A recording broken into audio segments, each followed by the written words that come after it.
Welcome to our voice. నేను journalist నవత. August 15 భారతదేశానికి స్వతంత్రం వచ్చిన రోజు. ఎందరో తమ జీవితాలను త్యాగం చేసి ప్రాణాలను పణంగా పెట్టి రేపటి తరం స్వతంత్రంగా బ్రతకడం కోసం పోరాటం చేసిన పోరాటానికి ప్రతిఫలం ఆగస్టు 15. ఈ ఆగస్టు 15 భారతదేశంలో పుట్టిన ప్రతి ఒక్కరూ కూడా వాళ్ళందరికీ, ఆ త్యాగదనులందరికీ కూడా రుణపడిపోవడమే కాదు, మేరా భారత్ మహాన్ అని సగర్వంగా చెప్పాలి. ఇది తల్లిదండ్రులు, గురువులు పిల్లలకు దగ్గరుండి నేర్పించాలి. ఇక జనవరి 26 మన రాజ్యాంగాన్ని ఆవిష్కరించుకున్న రోజు. ఈ 2 రోజులు కూడా మనం వాటి వెనక ఉన్న త్యాగదనులను స్మరించుకోవడంతో పాటు ఈ దేశంలో పుట్టినందుకు గర్వపడుతున్నాం అంటూ మేరా భారత్ మహాన్ అని గట్టిగా చెప్పాలి. ఇది పిల్లలకు ఎవరు నేర్పించాలి? 1 తల్లిదండ్రులు, 2 గురువులు. కానీ ఇక్కడ మౌలానా అంటే గురువుతో సమానం అని చెప్తూ ఉంటారు కదా. కానీ ఇలాంటి మరి మౌలానాలను ఏం చేద్దాం? వీళ్ళను గురువులు అందామా, లేకపోతే మత ఛాందస్తవాదులు అందామా, మత మౌఢ్యులు అందామా, రేపు భావి భారత పౌరులను నాశనం చేస్తున్న రాక్షసులు అందామా? నేను చూపిస్తాను, ఆ తర్వాతే మాట్లాడదాం. ఇది ఆగస్టు 14, 2024 ట్విట్టర్ వేదికగా పోస్ట్ అయింది. అమిత్ చౌదరి అనే వ్యక్తి పోస్ట్ చేశాడు. ఈ మౌలానా ఏం చెప్తుండో మీరు వినండి.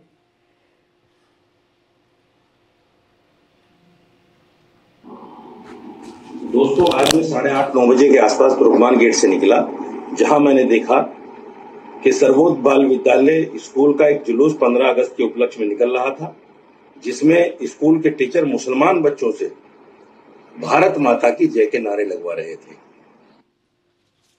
ఆగస్టు 15వ తారీఖున స్కూల్కి పిల్లల్ని పంపించకండి, ఎందుకంటే పంపిస్తే ముస్లిం పిల్లలతోటి స్కూల్ టీచరు భారత్ మాతాకి జై అని చెప్పిస్తుందట. తప్పేంటి? ముస్లింలు ఈ దేశంలో పుట్టినోళ్ళు కాదా?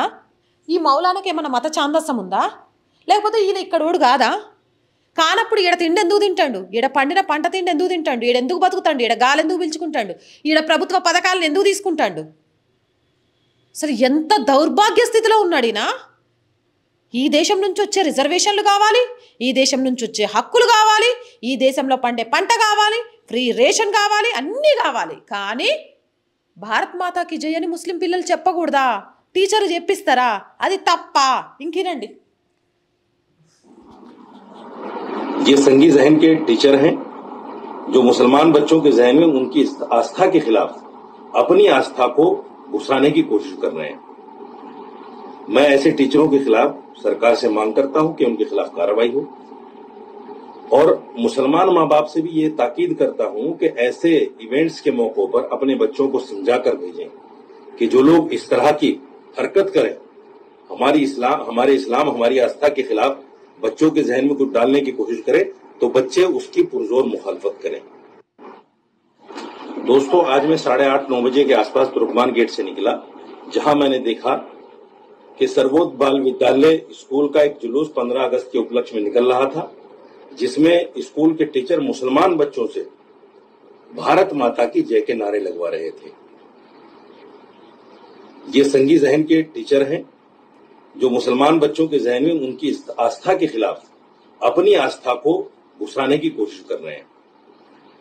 मैं ऐसे टीचरों के खिलाफ सरकार से मांग करता हूं कि उनके खिलाफ कार्रवाई हो, और मुसलमान माँ बाप से भी ये ताकीद करता हूं कि ऐसे इवेंट्स के मौकों पर अपने बच्चों को समझा कर भेजें कि जो लोग इस तरह की हरकत करें, हमारे इस्लाम हमारी आस्था के खिलाफ बच्चों के जहन में कुछ डालने की कोशिश करें, तो बच्चे उसकी पुरजोर मुखालफत करें.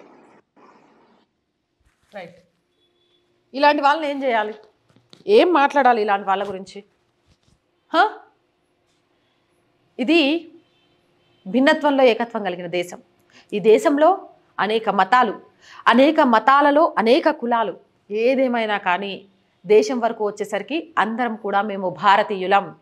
భారతదేశం నా మాతృభూమి, భారతీయులంతా నా సోదరీమణులు అంటూ ప్రతిజ్ఞ చేస్తాం.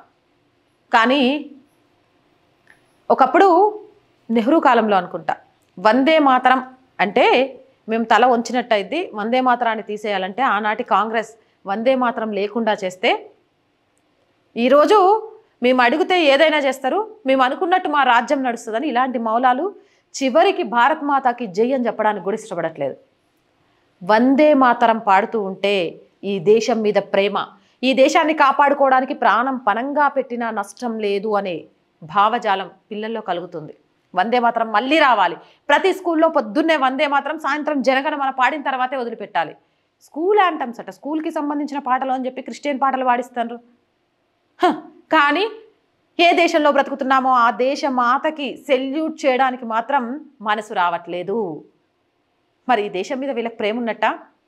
రేపు నిజంగా కూడా భావి భారతులు పౌరులుగా మారే ముస్లిం పిల్లల మనస్తత్వాలలో ఇలాంటి వాళ్ళు ఏం నింపుతున్నట్టు? వీళ్ళని ఏం చేద్దాం? ఏం చేస్తే వీళ్ళకు బుద్ధి వస్తుంది? అందరికీ ఒకటే చెప్తున్నా, హిందూ కానీ, ముస్లిం కానీ, క్రిస్టియన్ కానీ, జైన్ కానీ, బౌద్ధ్ కానీ, పార్షి కానీ ఈ దేశంలో బ్రతకగలుగుతున్నారు అంటే కారణం భారతమాత గొప్పతనం. ఇక్కడ మాత్రమే భిన్న సంస్కృతులు, భిన్న భాషలు, విధ విధానాలు ఉన్నా కూడా చివరికి వచ్చేసరికి అందరం భారతీయులుగా మన హక్కుల కోసం పోరాడతాం. ఏ రోజు మన బాధ్యతలను సక్రమంగా నిర్వర్తించలేకపోయినా మాకు హక్కులు దొరక్కపోతే రణరంగ యుద్ధాలు చేస్తాం.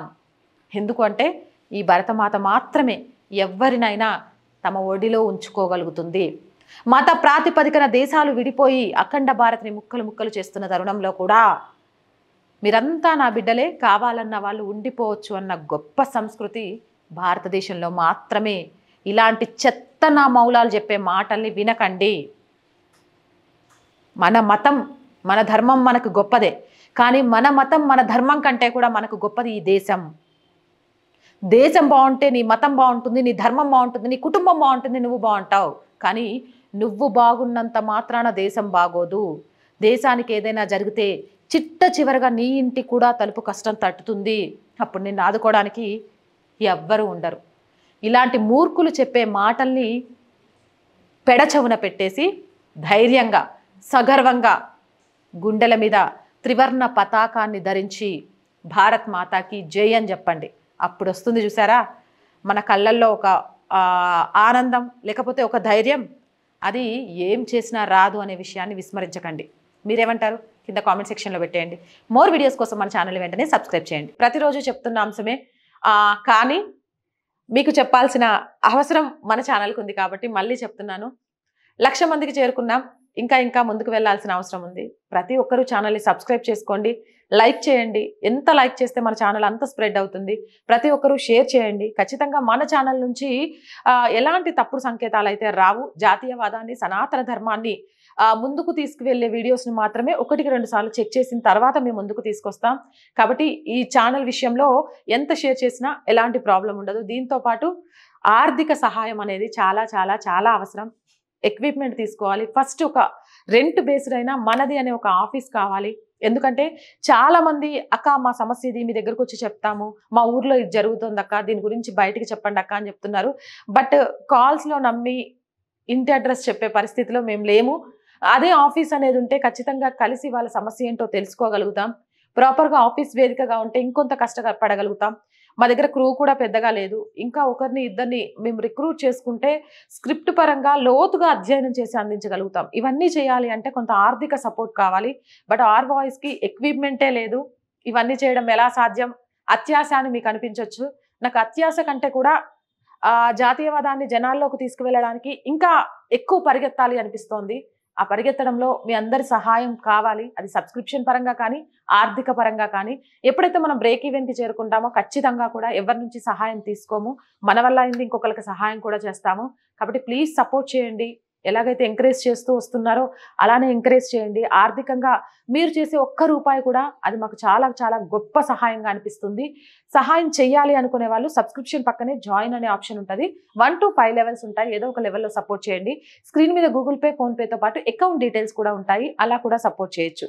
ప్లీజ్ సపోర్ట్ చేయండి, సబ్స్క్రైబ్ చేయండి, షేర్ చేయండి, లైక్ చేయండి. జై భారత్.